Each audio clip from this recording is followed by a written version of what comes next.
하나님의 말씀은 고린도후서 5장 16절로 19절까지를 교독하시겠습니다. 그러므로 우리가 이제부터는 아무 사람도 육체대로 알지 아니하노라. 비록 우리가 그리스도도 육체대로 알았으나 이제부터는 이같이 알지 아니하노라. 그런즉 누구든지 그리스도 안에 있으면 새로운 피조물이라. 이전 것은 지나갔으니 보라 새 것이 되었도다. 모든 것이 하나님께로 났나니 저가 그리스도로 말미암아 우리를 자기와 화목하게 하시고 또 우리에게 화목하게 하는 직책을 주셨으니 이는 하나님께서 그리스도 안에 계시사 세상을 자기와 화목하게 하시며 저희의 죄를 저희에게 돌리지 아니하시고 화목하게 하는 말씀을 우리에게 부탁하셨느니라. 아멘.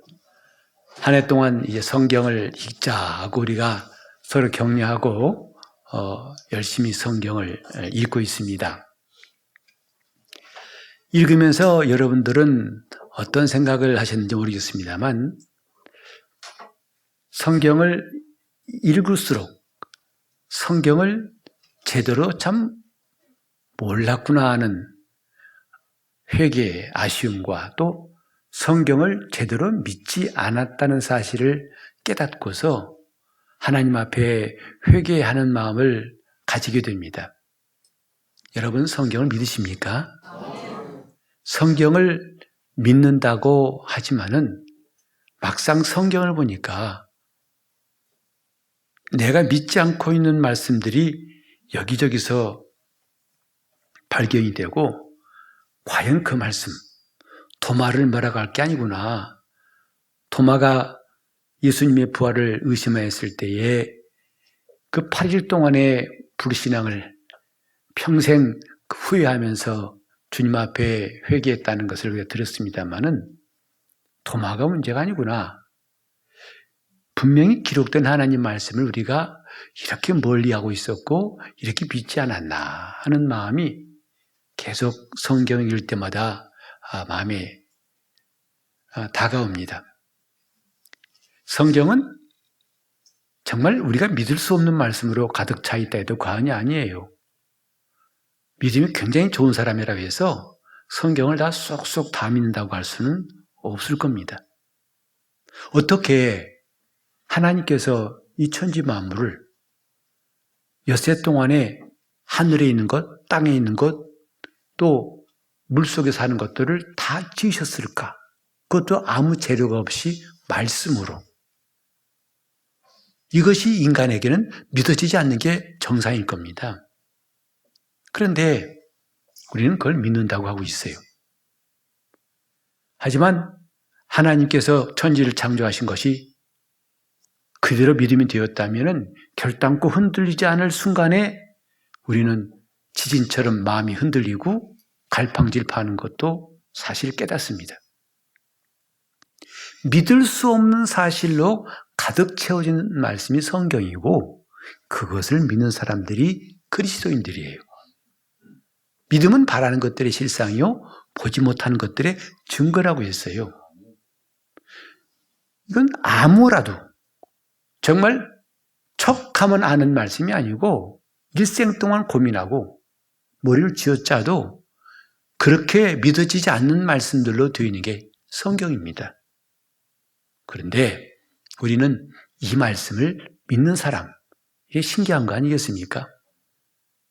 믿을 수 없는 꿈만 같은 이야기, 천국이 있다는 것도 믿어지고 또 우리가 이 죽을 몸이 썩지 않을 영원한 몸으로 사는 것도 믿어지고 주 예수 다시 오신다는 것도 믿어지고 그 다음에 우리가 주님과 함께 구름 위로 끌어올려서 거기서 영광스러운 혼인잔치에 참여한다는 것도 믿어지고 우리가 원수를 사랑하고 또 주는 것이 받는 것보다 복이 있다는 말씀이 믿어진다는 거 이건 보통 일이 아닙니다. 요컨대 성경은 보통 사람이 볼 때는 믿을 수 없는 사실들이 가득 차 있고 그리스도인들은 그 말씀을 믿는 사람들이라는 것. 오늘 이 본문에 보면 우리가 믿을 수 없는 꿈만 같은 사실 하나를 또 발견할 수 있어요. 그게 뭐냐면 그런즉 누구든지 그리스도 안에 있으면 새로운 피조물이라. 이전 것은 지나갔으니 보라 새 것이 되었도다 하는 말씀이에요. 새 것이 되었도다. 누가요? 그리스도 안에 있는 사람들이, 곧 저와 여러분이 예수를 믿고 그 안에 있으면 새 것이 되었다는 말씀인데, 여러분은 이 말씀을 얼마나 느끼십니까? 맞아, 나는 새 것이야. 화장하고 화장해도 젊어지지 않는 모습 보면서도 아니야, 나는 새 것이야. 매일매일 지치고 젊었을 때보다도 힘이 떨어지고 자기 약함이 점점 드러나는 그 모든 환경 속에서도 아니야, 나는 새 것이야. 세월이 가도 모든 게 낡아지더라도 아니야, 나는 새 것이야. 마침내 주님을 뵙는 그날까지도 나는 새 것이야 라고 그렇게 확신하고 감사하고 믿고 가는 사람들이 얼마나 귀할까. 반대로 그렇지 않지만은 그러나 안 믿는 것도 아니고 애매모호한, 믿는 것과 안 믿는 것의 경계가 희미한 그런 입장에 있는 사람도 있을 것입니다. 이제 사람들 가운데에서는 아주 자기의 생각이, 결정이 확실해서 yes, no가 분명한 사람이 있는가 하면 답을 애매하게 하는 사람들 가끔 보게 되죠. 이번에 오실 거죠? 예. 그 소리가 무슨 소리인지 정말 이해를 하기가 쉽지 않을 때 있어요. 오늘 기쁘시죠? 기쁘다기보다는 뭐 이렇게.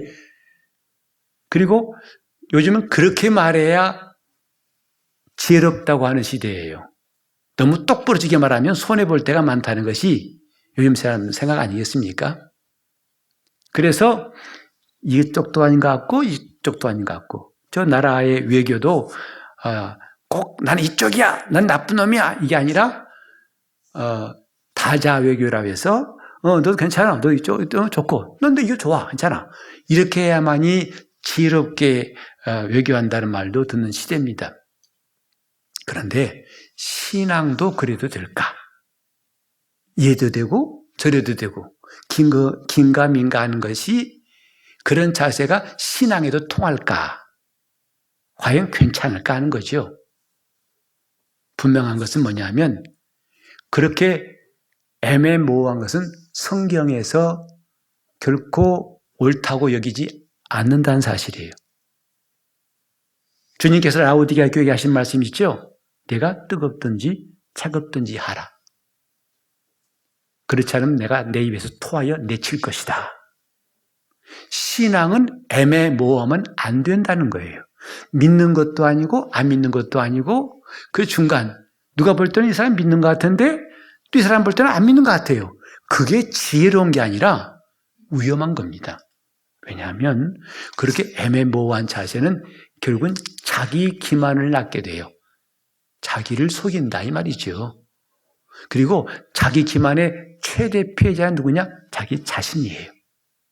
남도 피해를 줄 수 있지만 가장 큰 피해자는 결국은 자기 자신이에요. 마지막 날 그분 앞에 설 때 드디어 실상이 드러날 테인데, 이 사람 믿는 자인 줄 알았더니 믿지 않은 자였고, 주님을 만날 때 주님이 안다고 하실 자인 줄 알았더니 주님 입에서는 나는 널 모른다, 그렇게 말씀하실 때 그때 가서는 다른 대책이 없죠. 요컨대 애매모호한 신앙생활, 사람들에게는 그럭저럭 넘어갈 수 있습니다. 위기를 대충 넘길 수는 있어요.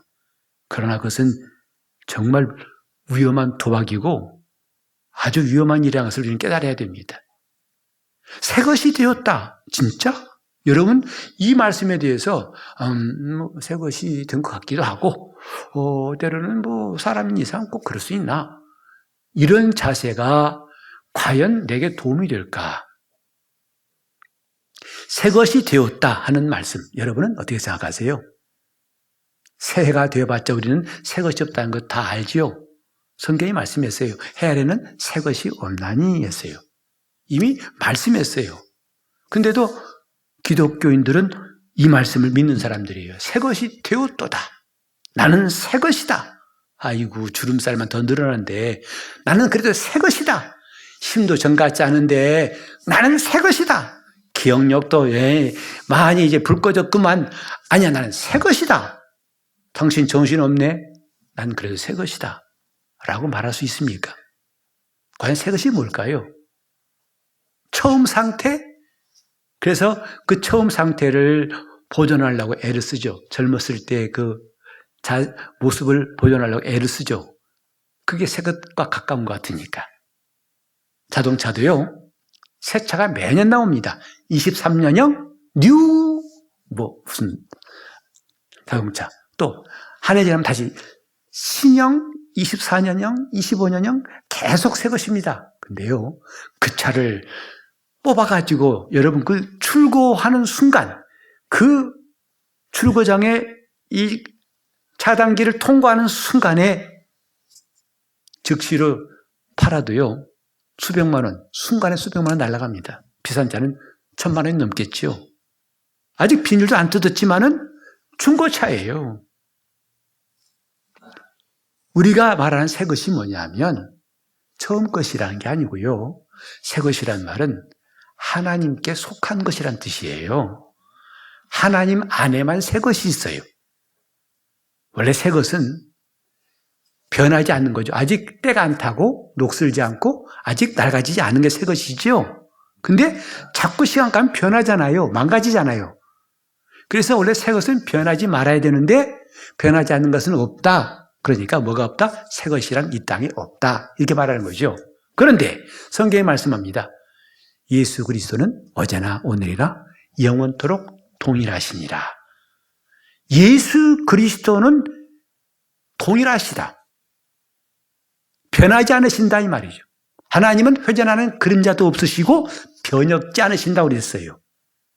따라서 그분 안에만 새 것이 있어요. 하나님의 것이란 뜻입니다. 새 것, 하나님의 것, 하나님께로부터 나온 거란 뜻이에요. 하나님이 그에게 생명을 주신 것. 그리스도인들이 자기를 새 것이라고 하는 건 다른 게 아니에요. 외모를 보고 하는 게 아닙니다. 내 영에 하나님이 그분의 생명을 주신 것을 말하는 거예요. 나에게는 그분의 생명이 있다는 것. 이 생명은 내 것이 아니라 하나님의 생명이라는 것. 그것을 알기 때문에 다른 사람 볼 때는 어리석게 당신이 뭐가 새 것이야. 내일모레 92구만. 아이고 다 늙었어. 이제 끝이야. 할지라도 나는 새 것이요. 나는 새 것입니다. 보라 새 것이 되었다는 말씀이 참이라고 믿는 사람들 아니겠습니까? 하나님의 생명이 들어온 것을 새 것이라고 그래요. 그래서 아니 그럼 목사님 이렇게 이 모습은 뭐고요? 여러분 어떤 결혼식에 신랑이 참 가난해가지고 양복을 맞출 돈이 없어요. 그래서 다른 사람의 헌옷을 좀 빌려서 입고 식장에 갔습니다. 그 사람이 입은 옷은 새 옷이 아닐지라도 새 신랑은 틀림없죠. 새 신랑이에요. 나중에 결혼해가지고 돈 벌어서 새 옷 사 입으면 되는 거예요. 그 옷 보고 그 사람이 새 신랑이다 아니다 판단한다면 그 사람이 어리석은 거 아니겠습니까? 우린 지금 잘 알아야 됩니다. 나는 새 것이 되었다는 말씀이 꿈 같은 말씀도 아니고 말도 안 되는 엉뚱한 말도 아니고 이게 진리라는 것. 나는 새 것이다. 오늘 저와 여러분이 예수 만난 다음에 얻은 게 뭡니까? 내가 하나님의 것이 되었다는 뜻이죠. 새 것이다 이 말이죠. 내 자신도 스스로에 실망할 때가 많고 낙심할 때가 많고 좌절하고 힘들 때가 얼마나 많습니까? 오히려 세월이 가면 나아질 것 같다 했는데 점점 더 무거워지죠. 그래서 우리는 끝도 없이 나는 새 것이다. 그리스도 안에서 난 새로운 피조물이다라고 말할 수 있는 근거는 뭐냐면 나로 말미암지 않고 하나님께로부터 나온 것이기 때문에 그렇습니다. 나를 새롭게 하신 이는 하나님이세요. 그분의 생명을 내게 주셨기 때문에 우리는 끝까지 죽는 그 순간까지 나는 새 것이다라고 힘있게 말할 권리가 있고 근거가 있고 자격이 있습니다. 나는 새 것이에요. 여러분 정말 이 소리가 끝없이 메아리쳤으면 좋겠어요. 나는 새 것이다. 예수 안에 있는 나는 새 것이다. 하나님께서 이 땅에 예수를 보내신 것은 그리스도 안에 있는 자들로 새로운 피조물 되게 하려 하심이에요. 그걸 구원이라고 합니다. 구원은 헌 것을 개량하고 고쳤다는 뜻이 아닙니다. 새로운 피조물로 만드신 것이 구원이에요. 왜 성경에 새로운 피조물을 했을까? 창세기 1장에도 하나님께서 사람을 지으실 때 특별한 계획하셨죠? 뭐라고 했습니까? 우리가 우리 형상을 따라 그 모양대로 사람을 만들자 그랬어요. 놀라운 사실은 그 엿새 동안에 하나님이 삼라만상을 지으셨지만 어떤 피조물을 만들 때 이런 목적과 계획 가지고 만든 피조물이 하나도 없어요. 오직 인간에게만은 이런 하나님의 계획을 가지고 창조하신 것이다 이 말이죠. 우리 형상을 따라 우리 모양대로 사람을 만들자. 그게 하나님이 지으신 피조물입니다. 그렇게 하신 것은 그 피조물이 하나님의 뜻을 따라서 하나님의 목적을 따라서 하나님이 기뻐하신 계획 따라서 살기를 바라시고 인간을 창조했지만 여러분이 아시는 대로 첫 아담은 범죄해가지고 하나님 없이 살려고 하는 죄인이 되었고 그 결국은 사망이 되었다 이 말이에요. 그래서 모양은 하나님의 형상을 따라 그렇게 지음받았지만 전혀 내용은 아닌 것이 죄인인 인류의 모습이다 이 말이죠. 우리가 모양 근사하지만 그 속이 형편했을 때 얼마나 실망합니까? 사기꾼 치고 사기꾼의 모양을 가진 사람 못 봤어요. 딱 본 손, 사기꾼이네, 도둑이네, 범인이네. 물론 어떤 특정한 사람은 딱 보기도 범죄자이라고 하는 사람이 있겠습니다만 그럼 웬만하면 모릅니다. 오히려 사기꾼도요 더 핸섬하게 보이고 더 진실하게 보입니다. 말도 정말 잘하지 않습니까? 근데 넘어가요. 하나님의 형상을 따라 지음받은 인간, 오늘 우리가 볼 때 그럴싸한 인간이에요. 근데 속은 뭐죠? 전혀 하나님의 계획과는 관계없어요. 하나님 말씀과는 상관이 없고 하나님 뜻과는 일치하지 않고 하나님께 끝없이 반항하고 범죄하고 빗나갑니다. 그래서 하나님이 예수를 보내사 그들의 죄를 다 십자가에서 없이 하시고 그들에게 놀라운 구원을 주셨으니 하나님의 생명을 주신 것이다 이 말이에요. 그래서 누구든지 예수 그리스도를 믿는 사람들은 거듭난 자가 되게 하신 것이다 이 말이에요. 거듭났다는 말은 다른 게 아닙니다. 한 번 더 태어났다는 뜻이 아니고 재생했다, 고쳤다는 뜻이 아니고 하늘로부터 났다 이 뜻입니다. 지금까지는 땅에서 났다면 첫 번째 출생은 땅에서 난 것이라면 거듭난 그 존재는 하늘로부터 난 것, 곧 혈통으로나 육정으로나 사람의 뜻으로 난 것이 아니라 하나님께로서 난 것을 거듭났다고 하는 거예요. 야고보서 1장 18절에 이런 말씀이 있어요. 우리가 지금 거듭났다는 것이 뭐냐 하면 왜 났다고 하는가? 이 근거를 말씀하고 있죠. 같이 한번 읽어볼까요? 야고보서 1장 18절에 그 자막을 좀 보시면 되겠는데 자, 그가 그 조물 중에 우리로 한 천 열매가 되게 하시려고 자기의 뜻을 좇아 진리의 말씀으로 우리를 낳으셨느니라. 우리를 낳으셨다. 생명이란 말은요, 낳을 때 생명이 생기잖아요. 하나님 우리에게 새 생명 줬다는 것은 이론이 아니에요. 우리를 낳으셨느니라. 뭘로? 진리의 말씀으로 우리를 낳으셨느니라. 오늘 저와 여러분이 하나님의 자녀라는 것은 교리가 아닙니다. 지식이 아니에요. 경험이에요. 하나님이 우리를 낳으신 경험을 통해서 우리가 하나님의 자녀가 된 것이고 이걸 거듭났다 하는 거예요. 다른 말로 하면 새 생명을 얻었다 이겁니다. 이렇게 하신 목적이 뭡니까? 우리 로마서 6장 4절 함께 더 보시겠습니다. 자, 그러므로 우리가 그의 죽으심과 합하여 침례를 받음으로 그와 함께 장사되었나니 이는 이 아버지의 영광으로 말미암아 그리스도를 죽은 자 가운데서 살리심과 같이 우리로 또한 새 생명 가운데서 행하게 하려 함이니라. 새 생명을 주신 목적은 이제 너희 잘 살아. 이제는 싸우지 말고 불행한 일 없이 잘 살아. 이게 아닙니다. 이 땅의 지상낙원을 누리라는 게 아닙니다. 뭐죠? 새 생명 가운데서 행하게 하려 하심이라. 살게 하심이라. 지금까지 살아왔던 것과는 다른 삶을 살라는 뜻이에요. 그것을 우리가 이른바 영적 생활 혹은 신앙 생활이라고 하는 것입니다. 오늘 많은 사람들이 내가 새 사람인가를 끝없이 의심하고 헷갈린 이유가 뭔지 아십니까? 자기 생활이 지금 달라진 것이 없어요. 자기가 예수를 만나기 전의 삶이나 지금이나 별 차이가 없으니까 구원받은 기쁨이 잠깐 있다가 금방 소멸되어 버리는 거예요. 나중엔 자신도 자신이 없어요. 자기도 잘 몰라요. 그리고 오랫동안 믿었으니까 믿지 뭐까지 그거. 믿어봤기 때문에 믿는 거예요.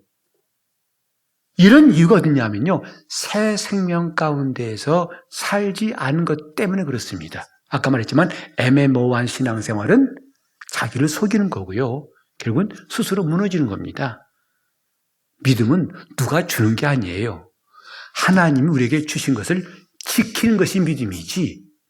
그런데 그 믿음을 자기가 지킬 수 있는 의지는 뭐냐 하면 새 생명 가운데 행하는 게 중요하다고요. 하나님 말씀대로 사는 게 중요하다고요. 그렇지 않고 그냥 한동안 기뻤다가 시간 지나니까 아이고 별거 아니네 뭐 예수 믿어봤더니 별거 아니더라고 뭐 다 잠깐 나 그때 회개하고 눈물 흘려봤는데 그때는 좀 뭔가 마음이 기쁘고 날 것 같더라고 하늘을 붕붕 날 것 같은데 시간 지나니까 다 그렇더라고 다 그런 거야. 그래서 오히려 전도하러 간 사람한테 설득을 해요. 나도 자네처럼 옛날에 참 뜨거웠었는데 그게 시간 지나봐 다 식어. 그러니까 지금 너무 펄펄 뛰지 말고 조금 진정해. 이렇게 말하는 사람도 있어요. 우리는 잘 알아야 됩니다. 지금 하나님이 나에게 새 생명, 아담에게 주신 생명 같지 않고 하나님의 생명을 창조주의 생명을 우리에게 예수로 말미암아 주신 것은 뭐하라고요? 새 생명 가운데서 살게 하려 하십니다. 그게 영적 생활이에요. 우린 교회 나오는 거, 성경 읽는 거, 기도하는 거 다 뭔가 의무 같아가지고 아이고 교회 나오면 내 좀 신간 편하고 좋을 줄 알았더니 복잡해. 오히려 더 바빠, 귀찮아, 골치 아파. 이런 그 사람 많죠? 마치 내가 별로 맞지도 않고 내게 유익하지도 않을 것 같은데 하라고 하니까 억지로 하는 것 같다 이 말이죠. 그게 보면 지금 자기의 이런 혼란을 다 드러내고 있는 거예요. 왜 신앙생활 하는가? 새 생명 가운데에서 행하려고 하는 것입니다.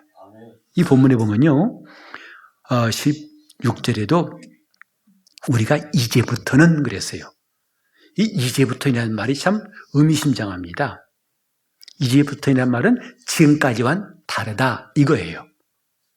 마치 주님 전 주님 후 BC와 AD를 역사로 나누듯이 예수 그리스도의 생명을 받기 전과 예수를 알고 그 생명을 얻은 다음과는 구별된다는 거죠. 딱 선이 그어지는 거예요. 이제부터는 우리는 언제나 신앙생활할 때 이제부터는을 기억해야 돼요. 이제부터는 있는가? 없으면 그나마 얻은 구원도 나중에 흔들릴 수가 있다는 것. 이것도 아니고 저것도 아닌 신앙생활은 언젠가는 무너질 수 있다는 거예요. 흘러 떠내려갈 수가 있다는 거예요. 뭐가 없는 사람에게는 이제부터는 이라는 것이 없는 사람에게는 이제 우리가 생일에 대한 반가움, 생일을 기다리고 기뻐하는 것 참 이제 별로지요. 어떤 때는 귀찮은 것처럼 여길 때 있어요. 그래서 이런 분들이 있습니다. 나는요 내 육신의 생일보다도 내가 구원받은 그날이 참 기억나요. 난 더 귀하다고 생각합니다. 라고 말합니다. 물론 구원받은 일시를 말하라는 게 아니에요. 그가 어디 가서 침례받고 정말 나는 거듭났다는 확신을 하게 되는 그것이 오히려 생일보다 더 귀하다고 하는 사람도 있어요. 저 바람직한 겁니다. 이 육신이 태어난 날보다도 내가 거듭난 그것이 얼마나 귀한지를 알기 때문에 그것이 며칠인지 모르겠지만 어떤 사람은 침례받은 날로 기억하기도 하고 성령 받은 날 기억하기도 하고 어쨌든 내가 거듭난 날에 대해서 귀하게 여긴다는 건 참 좋은 일이라고 생각해요. 왜? 그때부터 이게 갈라지는 거예요. 이제부터는 목사가 축도할 때 지금은 이라고 합니다. 그건 뭐냐면 이 구분하는 거예요. 이 전까지와 이후부터 딱 나는 이제부터는 이 뜻이에요. 그래서 어떤 분은 이제는, 어떤 분은 지금은 축도하는데 같은 뜻입니다. 이제부터는입니다. 내가 지금까지 혼란스러웠던 삶을 마감하고 이제부터는 나는 새 생명 가운데 행하는 사람이다. 나는 새 생명으로 사는 사람이다. 하나님이 내게 주신 생명을 내가 날마다 점검하고 검증하는 삶이 뭐냐? 그것이 뭐냐면 여기에 나와 있는 것처럼 이제 16절에 이제부터는 아무 사람도 육체대로 알지 아니하노라. 비록 우리가 그리스도도 육체대로 알았으나 이제부터는 이같이 알지 아니하노라. 내 안에 새 생명이 들어왔다는 증거 중에 하나 뭐냐면 육체적인 판단 기준을 버리고 하나님이 주시는 판단 기준을 가지게 된 것, 이것이 바로 내가 새 생명 얻은 것에 대한 놀라운 증거예요. 그러니까 바울 같은 사람은 자기 간증을 하고 있죠. 나도 전에는 그리스도를 육체대로 알았다. 곧 그리스도가 메시아라고 알지 않았어요.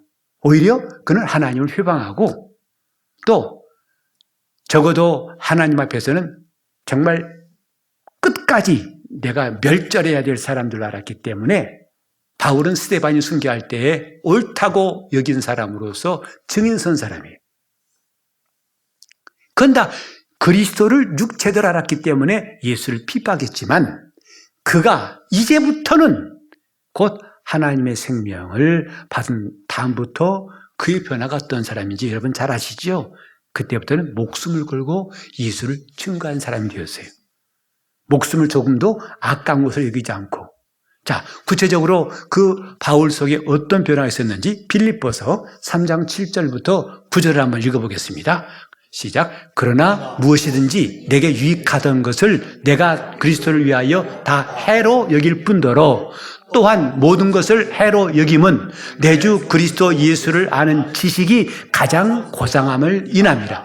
내가 그를 위하여 모든 것을 잃어버리고 배설물로 여김은 그리스도를 얻고 그 안에서 발견되려 함이니 내가 가진 의는 율법에서 난 것이 아니요 오직 그리스도를 믿음으로 말미암은 것이니 곧 믿음으로 하나님께로서 난 의라. 바울에게서 이제부터는 곧 이전과 이후가 확 갈라지는 내용을 들었어요. 뭐죠? 지금까지 내가 유익하게 여겼던 것을 이제는 해로 여긴다. 또 지금까지 내가 고상하게 여겼던 것, 귀하게 여겼던 것들을 다 배설물로 여기서 버린다. 왜? 그리스도를 얻고자 함이고 그 안에서 내가 발견되고자 합니다. 지금까지 육체적인 판단 기준이 다 무너진 것이다 이 말이죠. 왜? 새 생명이 들어왔기 때문에. 오늘 저와 여러분에게 이것이 날마다 경험되길 바라요. 내 안에 새 생명이 있다는 것이 그냥 막연하게 긴가민가한 게 아니라 이렇게 우리의 가치관이 달라지고 우리의 삶이 달라지는 것이 너무나 정상적인 것이고 필요하다는 것. 우리는 이제부터는 없는 삶을 오늘 이 순간으로 다 마감했으면 좋겠어요. 이제부터는 있어야 한다 이 말이죠. 적어도 지금까지 내 육체적인 시각, 내 사람의 눈으로 봤던 가치관은 다 무너지고 하나님이 내게 가르쳐 주시고 알게 하신 가치관, 예를 들면 사람은 누구나 다 섬김을 받고 싶어 하죠. 남을 지키고 싶어 하죠. 그러나 예수님께서 가르쳐 주신 건 뭐냐면 섬기는 자가 더 큰 것이다. 이거예요. 또 주는 자가 받는 자보다 복이 있다 하신 거거든요. 이게 말이 됩니까? 세상에서는 안 통하는 겁니다. 그런데 이것은 주님이 주신 가치관이에요. 오늘 저와 여러분이 정말 새 사람이 되었는지 아닌지는 가장 먼저 누가 알아요? 자신이 압니다. 그리고 자신이 안다는 것은 점점 분명해질 수 있기도 하고 점점 그나마 희미한 등불 같은 것이 꺼져버릴 수도 있어요. 어떻게 하므로? 새 생명 가운데 행하든지 아니면 그렇지 않고 계속 거기에 머물러 있든지를 통해서. 참 우리 교회가 감사한 것은 이제는 소리 소문도 없이 각각 자기가 해야 할 일들을 찾아서 하신 분들이 점점 눈에 많이 띄어요. 누가 시킨 것도 아닌 게, 누가 본 것도 아닌데, 누가 하란 것도 아니에요. 근데 본인이 알아서 성품이 천성적으로 착해서 그럴 수도 있지만 이런 사람이 한둘이겠습니까? 그건 뭐냐면 이 속에 하나님의 생명이 들어왔다는 걸, 새 것이 되었다는 증거로서 가치관이 달라진 거죠. 전에는 정말 남 앞에 좀 힘을 주고서 서는 것이, 그것이 좀 드러나는 것이 뭔가, 교회에서도 드러나는 일들을 하려는 사람들이 있었지만은 우리 교회에서는 참 신기하게도 점점 이제는 정말 이름도 없이 소리 소문도 없이 기쁨으로 봉사하신 분들이 점점 늘어나고 있다는 게 참 놀라운 변화 같아요. 새 사람이 되었으니 새 생명 가운데 행하게 하려 함이니라. 우리가 지금 바라는 게 이게 아니겠어요? 주님, 내가 새 생명이 있다는 것이 점점 실감납니다. 이렇게 살고 보니까 점점점 실감납니다. 내가 지금까지 나름대로 착하게 살려고 했고 올바르게 살려고 했고 의롭게 살려고 했던 것이 있었지만 그것이 아무 가치가 없고 이제 내가 주님 말씀대로 사는 것이 얼마나 귀한 것인지를 깨닫습니다. 주님 감사합니다. 내가 이제부터는 하면서 계속 이제부터는의 행진이 이어진다는 게 얼마나 감사한 일인가. 새 사람 되었단 말은요, 기분 좋은 말로 끝나면 안 됩니다. 잠깐 여러분 좀 듣기 좋은 말로 하면 안 됩니다. 이게 내 믿음의 본질이 되어야 합니다. 내 신앙은 새 사람이 된 것이다 이 말이죠. 거듭난 사람이 된 것이다 이 말이죠. 내 안에 누가 있다고요? 하나님의 생명이 있어요. 그 생명이 있다는 걸 어떻게 한다고요? 새 생명 가운데 살고 싶어요. 그렇게 하고 싶어요. 그건 뭐냐면 지금까지 가치관이 다 무너지고 새로운 가치관이 생겼어요. 그건 어디서 알았냐? 주님 말씀을 통해서 알았어요. 그건 또 어디서 배웠냐? 성경을 읽으니까 배웠어요. 아, 성경에 이렇게 사는 것이 하나님 기뻐하신 거구나. 이렇게 말하는 것이 지혜롭고 생명 얻는 것이구나. 이 길이 생명길이고 이게 사망길이구나. 그걸 어떻게 알았다고요? 성경에 써 있더라고요. 다윗의 길이 옳은지 사울의 길이 옳은지 우리는 성경 보면 너무나 확실히 알 수 있잖아요. 가룟 유다가 택한 길이 옳은 길인지 베드로가 한 길이 옳은 길인지 똑같이 둘 다 주님 앞에서는 허물있던 사람들입니다. 하나는 그것은 30에 예수를 판 사람이고 또 한 사람은 사람들 앞에서 공개적으로 예수를 저주하고 부인하며 맹세해서 부인한 사람이에요. 그러나 그 둘의 결국은 다르죠.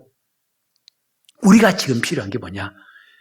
내 안에 새 생명이 있음을 자꾸 드러내는 것이 필요하다 이 말이죠. 이것이 영적 생활이에요. 이것은 결코 손해보는 것도 아니고 수양도 아니고 취미생활도 아니고 교양생활도 아니고 이것은 정말 새 사람인 나를 나답게 사는 생활입니다. 이제 이걸 위해서 우리가 어떻게 할 것인가? 우리는 이제 앞으로 이 말은 제가 여러분 귀가 아프도록 할 테니까 미리 양해를 구하고 거듭말할 겁니다. 목사님 또 그 소리다 하고 하겠지만 또 할 겁니다. 왜? 이건 정말 중요한 거예요. 새 생명 가운데에서 행하기 위해서 우리가 지금부터 해야 할 일이 뭐냐 하면 지금까지 쭉 하나님 말씀을 읽지 않습니까? 계속 읽죠. 읽다 보면 또 그 말씀이 떠오르고 메모도 해놓고 암송도 하고 또 묵상도 하고 합니다. 그렇게 말씀을 계속 읽는 걸 기본으로 바탕으로 하고 있는 것입니다. 그 상태에서 첫째는 뭐냐면 말씀대로 말하세요. 그 말씀대로 말하시라 이 말이에요. 선포하세요. 오늘 이 본문대로 하자면 그런즉 누구든지 그리스도 안에 있으면 새로운 피조물이다. 이전 것은 지나갔으니 새 것이 되었도다. 이건 선포입니다. 선포는 상대방과 상의하는 게 아니고요. 왕이 선포할 때는 누구와 상의하는 게 아니에요. 그거 선포가 시작이고 그때부터 효력이 생기는 거예요. 이게 선포입니다. 그러니까 말씀대로 말하라는 것 첫 번째입니다. 하나님 말씀대로 말하라. 그 바울도 말했어요. 너희 중에 누가 말하려거든 하나님이 말씀하신 것처럼 말하고 그랬어요. 하나님 말씀대로 말하는 것이 우리 습관이 돼야 돼요. 이게 새 생명 가운데 행하는 첫 번째 방법이고요. 두 번째는 그 말씀대로 생각하세요. 하나님 말씀 그대로 생각하는 겁니다. 아, 새 것이구나. 오늘 여러분 들었던 말씀이 있을 것입니다. 내 육체가 새로워진 것 그게 아니고 하나님의 생명이 들어와서 나를 진리의 말씀 나왔기 때문에 그 말씀대로 생각하시는 것이 두 번째예요. 세 번째로 그 말씀대로 느끼려고 하세요. 다른 감정을 물리치라 이 말이죠. 다른 육신의 감정을 떨쳐버리고 그 말씀대로만 그 말씀이 웃으라니까 웃는 겁니다. 그 말씀이 하라고 하니까 하는 거죠. 마지막 네 번째 뭐냐면 말씀대로 행동하는 것이다 이 말이죠. 이러면 점점 내가 새 생명 가운데 행하는 것이 뚜렷해지게 되는 것이고 내가 새 것 되었다는 사실은 더 확실하고 분명한 간증이 될 것입니다.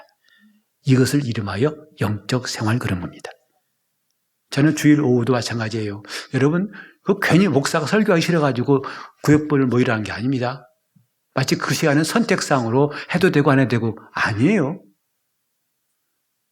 같이 모일 때보다도 구역으로 모일 때 더 가까이 서로를 돌아보고 기도도 해주고 축복하고 교제하고 이거 굉장히 중요한 시간이에요. 내가 받은 은혜를 나누고 이 전체 지금은 나눌 수 없지 않습니까? 이렇게 매우 중요한 시간인데 여러분이 꼭 더 관심을 가지고 그것 자체가 새 사람이 새 생명 가운데 행하는 것이라고 생각한다면 더 열심히 했으면 좋겠습니다.